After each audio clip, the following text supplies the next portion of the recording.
Merci à tous. S'il vous plaît, asseyez-vous. Inutile de tant de bruit pour un simple passeur de savoir. Je suis reconnaissant, vraiment, mais le temps nous est compté. Bien, ouvrez vos esprits. Aujourd'hui, nous allons tenter de définir l'essence même de notre raisonnement. Le terme que nous abordons est... Attendez. Professeur, j'ai une question. Je t'écoute, Anna. Parle sans crainte. C'est quoi votre rôle à la fin? Pardon? À quoi ça sert tout ça? Vous, les philosophes, vous passez votre temps à critiquer, à calomnier, à rabaisser tout ce qui existe sans jamais rien proposer de concret. Karl Marx l'a dit. Les philosophes n'ont fait qu'interpréter le monde de diverses manières. Ce qui importe, c'est de le transformer. Regardez dehors, la pauvreté, la maladie, le manque de logement. Vos beaux discours sur la justice ne construisent pas d'hôpitaux. Vous ne soignez personne. Alors je vous le demande, quel est votre rôle, à part semer le doute et la confusion? Une question brutale, mais légitime. Tu as raison, Anna. Je n'ai jamais posé une seule brique d'un hôpital. Mais dis-moi, sur quel sol bâtirais-tu cet hôpital? Sur le sable mouvant de l'arbitraire? Sous la loi du plus fort?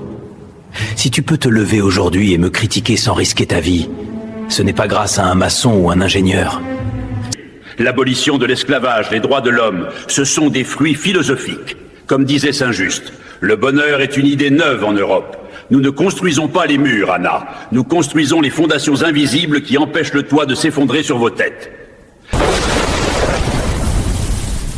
Professeur, permettez. Votre métaphore sur les fondations est belle, mais elle ignore l'urgence de la réalité. La politique demande de la décision rapide et du compromis. Le philosophe, en cherchant la vérité absolue, est incapable de gérer la réelle politique. Vous êtes un étranger dans la cité. Pire, en encourageant l'esprit critique systématique, vous déstabilisez les institutions. Vous poussez à remettre en cause les lois. Cela mène à l'anarchie, pas à une gouvernance efficace.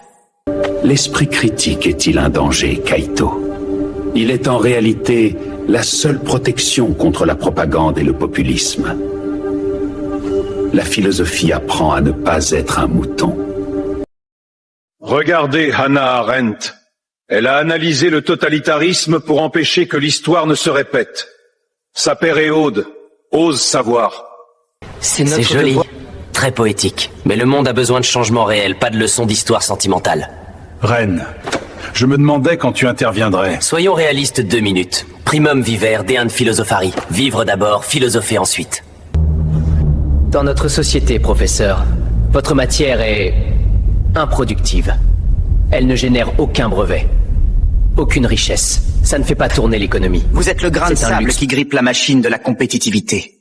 Et le pire, c'est que vous n'êtes même pas crédible. Crédible? L'hypocrisie, Kiata. Regarde-les. Rousseau a écrit des traités magnifiques sur l'éducation des enfants, alors qu'il a abandonné ses 5 propres gosses à l'assistance publique. Schopenhauer prêchait l'ascétisme et le renoncement, mais il vivait dans le luxe, terrifié par la mort et obsédé par son confort. Leur devise, c'est « Faites ce que je dis, pas ce que je fais ». Pourquoi écouterait-on des gens incapables de vivre selon leurs propres principes? Des excentriques comme Diogène qui vivaient dans un tonneau et aboyaient sur les passants? Ce sont des inadaptés sociaux, professeur, des marginaux. Tu as bien révisé, Reine. Ton attaque est précise. Mais ta vision est incomplète. Tu parles d'économie et de productivité? Une économie sans philosophie est une bête aveugle. Regarde l'intelligence artificielle aujourd'hui ou la bioéthique. Sans nous, sans cette éthique que tu méprises, la technologie ne serait qu'une machine à broyer l'humain pour du profit. Rabelais nous a prévenus. Science sans conscience n'est que ruine de l'âme. Nous ne sommes pas le grain de sable, Reine. Nous sommes la boussole. Et l'hypocrisie! Les enfants de Rousseau! On ne juge pas la précision d'une carte routière à la vertu de celui qui l'a dessinée. Une équation mathématique reste vraie, même si le mathématicien est un menteur. Puis, il en va de même pour la philosophie. Le philosophe ne prétend pas être un sage, Reine. Le mot lui-même le dit. Il est celui qui cherche la sagesse.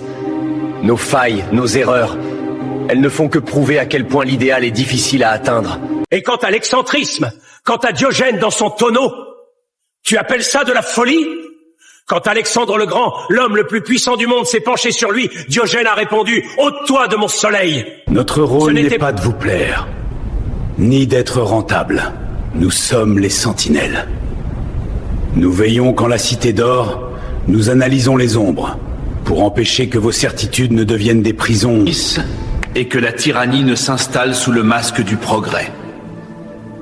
Saper Aude, ayez le courage de vous servir de votre propre entendement. Le cours commence.